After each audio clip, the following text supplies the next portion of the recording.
그렇기 때문에 저는 제가 검사로서 열심히 일한 것을 제 정치적인 약점이라고 생각하지 않습니다. 재미있는 것은 공직 생활하는 동안에 정치를 하면서 저를 공격하는 공격자들이 계속 바뀌어 왔어요. 저는 그대로인데 말이죠. 민주당 측이었다가 그리고 윤 대통령 측이었다가 그리고 지금 극단주의 장사꾼이었다가 뭐 이래왔죠. 그렇지만 그 사람들 누구도 적어도 제가 강강약약하는 삶을 살아왔다는 걸 부인하지는 못할 겁니다. 실제로 그랬거든요.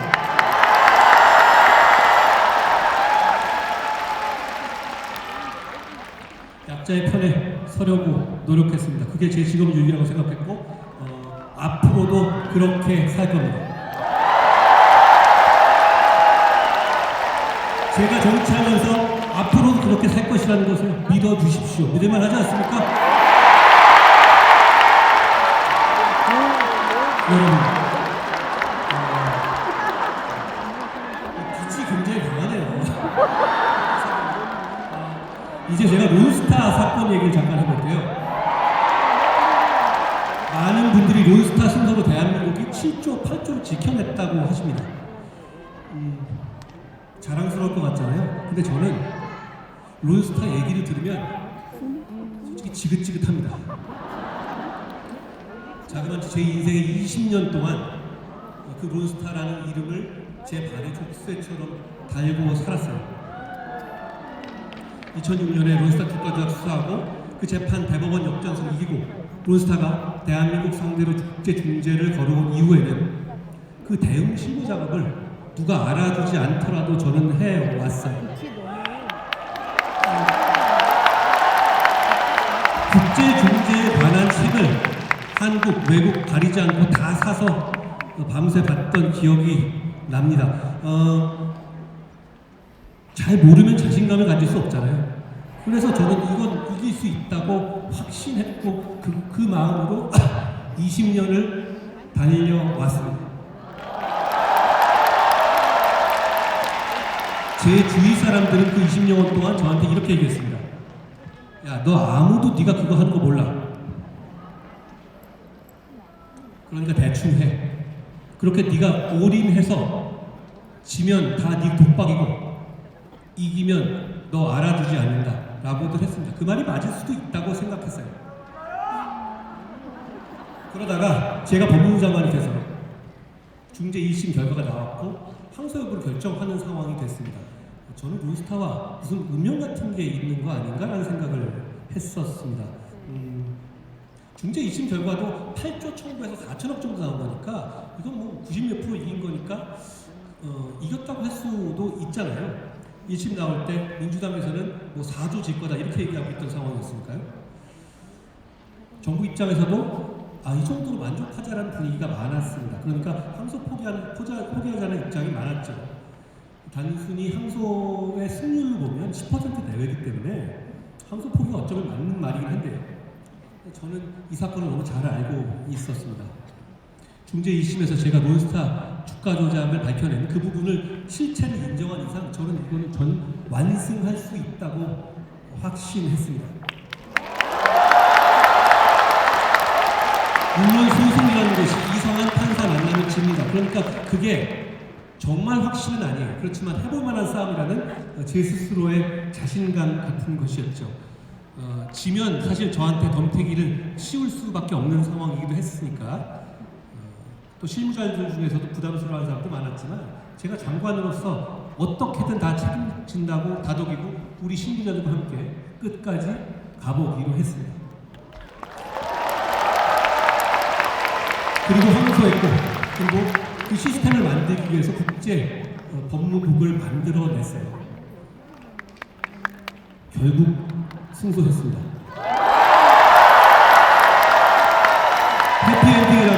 해피엔딩이어서 저는 다행이라고 생각합니다. 그런데 이게 20년간 있었던 일이에요.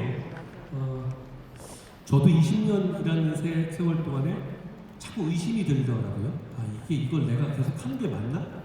지면 어떻게 되는 건가? 이런 의심, 불안감 같은 게 엄습했었어요. 그런데 그때 저는 이렇게 단순하게 생각했습니다. 이겼을 때 그 국익의 크기만 생각했습니다.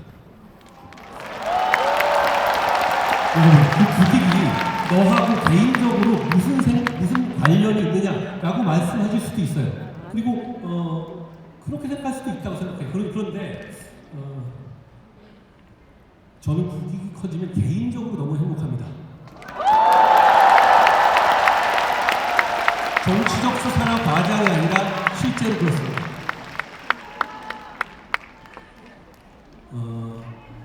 그래서 제가 정치하면서 여러 못 볼 걸 당하고 그리고 제명까지 당하면서도 여러분 앞에 당당히 섰습니다. 제가 제 풀에 꺾여서 그만둘 거란 기대를 가지신 분들은 그 길을 접으십시오.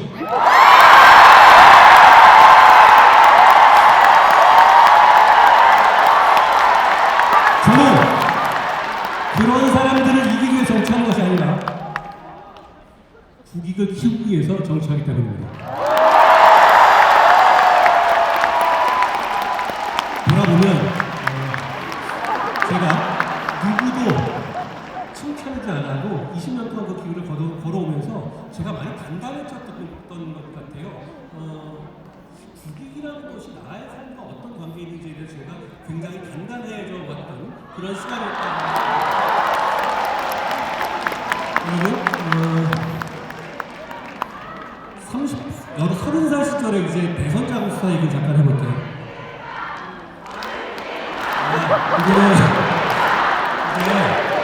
여러분, 저를 너무 그렇게 멜랑콜릭한 사람으로 생각하지 마세요.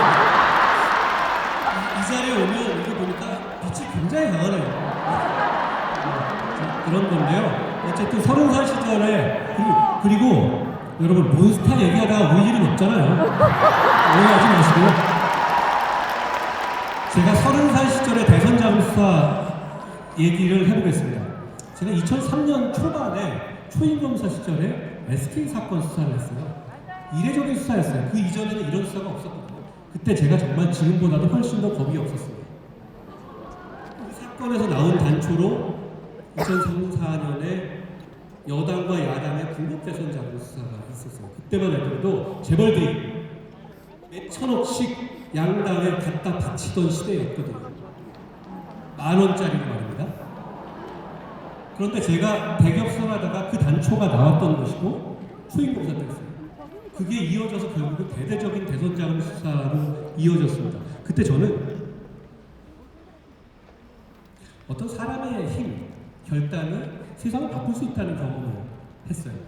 그 이후에 정말 그런 식으로 차떼기로 돈 모아서 주는 불법 대선 자금은 정말 없어졌거든요.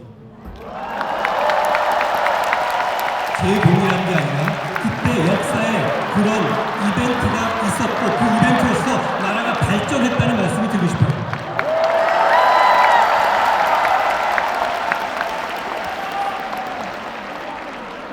그런데 그 이후에 또 좀 최근에 나오고 있는 민주당의 공천 헌금 얘기처럼 우회하는 방식의 불법들은 계속 횡행해 왔죠. 이런 문제를 끊어내는 것도 정치에 있어서 좀 중요한 과제라고 봅니다. 저와 함께하는 정치는 결국 그걸 끊어내는 정치가 될 겁니다.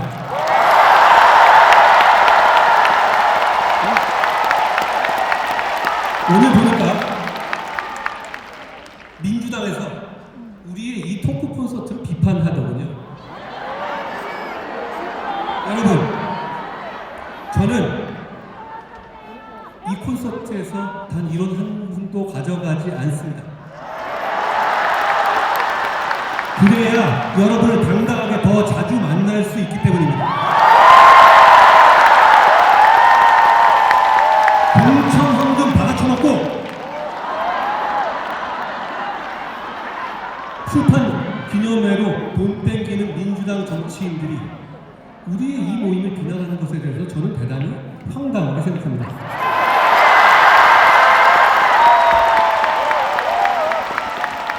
이번에는 문재인 정권 초반에 조국 수사 얘기를 잠깐 해보겠습니다. 정권 초반에 정권 핵심 관계자 수사하는 것이니까 정권의 조직적 압박이 심했어요. 그런 상황에서 저는 타겟이 돼서 좌천 4번에 압수수색 2번에 구속 직전까지 몰렸었습니다. 그런데 그 저를 잡아놓으려는 이유가 어떤 기자의 유시민 씨 관련 취재를 제가 부추겼다는 말도 안 되는 이유였어요. 실제로 그러지도 않았지만 그런 얘기 해도 문제가 되는 건 아니지 않습니까? 문제가 있는 거라면. 그런데 진짜로 제가 감옥 가기 직전까지 몰렸습니다. 그때 사실 제가 그 전까지는 공개적으로 싸우진 않았었거든요. 근데 그때 제가 이건 도저히 그냥 넘어갈 수 없다. 내가 싸우지 않으면 세상이 이상해진다는 생각을 해서 유시민 씨와 직접 법정에서 싸움을 시작했어요. 결국은 이겼죠. 제가 어떻게 보면 최초로 정치적인 발언을 했던 게 그때가 처음인 것 같아요. 기억하십니까? 제가 빨간색 야한 머플러 들고 법정 앞에서 한 5분, 10분 혼자 연설하는 거 기억나세요? 사실 그게 어쩌면 저의 처음 정치 대중 연설이었습니다. 물론 그 빨간 머플러도 굉장히 과했다는 걸 저도 이제 여러분, 정치인은 여러분의 도구입니다. 여러분을 위해서 싸울 사람을 찾고 계시지 않습니까? 어떤 사람을 찾아야 되는지 제가 말씀드릴게요. 스스로 찔리지 않는 사람을 찾으시면 됩니다.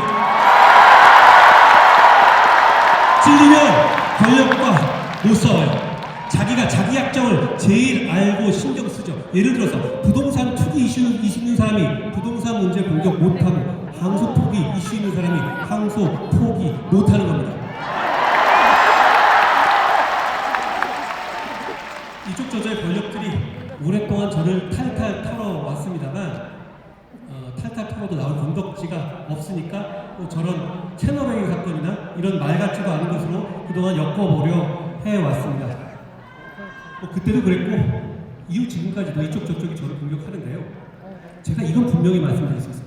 저는 평생 부정한 돈을 받거나 접대를 받거나 부동산 투기하거나 갑질하는 행동들 전관예우 해주거나 사건 무마하거나 이런 거 없습니다. 이런 게 다 하나하나 나왔다면 저는 산산이 부서졌을 겁니다. 그러니 제가 권력에 당당하게 맞설 수 있는 것이고요. 저는 그런 찔리지 않는 여러분의 도구가 된다는 약속을 이 자리에서 드립니다.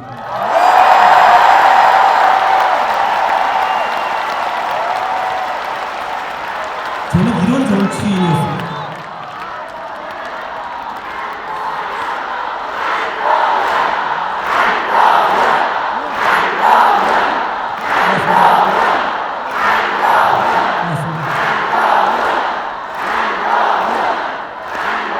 제가 법무부 장관 때 1대 180이라는 이름으로 민주당과 맞섰잖아요. 저는 여러분이 그때 저를 좋아해 주신 게 제가 잘 싸워서가 아니라 우리가 이기는 모습을 보여줬기 때문이라고 생각해요. 정치인은 이기는 결과를 보여드려야 합니다. 저희가 그걸 보여드려요.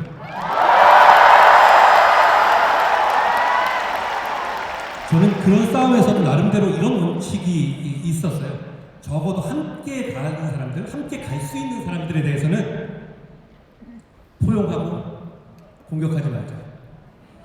그런데 이런 게 좀 쌓이다 보니까 어느 순간 민주당이 아니라 우리 내부에서 저를 공격하고 폄하하는 것이 굉장히 쉽고 안전한 것처럼 되는 경향이 있더라고요. 여러분, 씁쓸합니다만 그래도 저는 최대한 참겠습니다. 그게 이기는 일이기 때문입니다.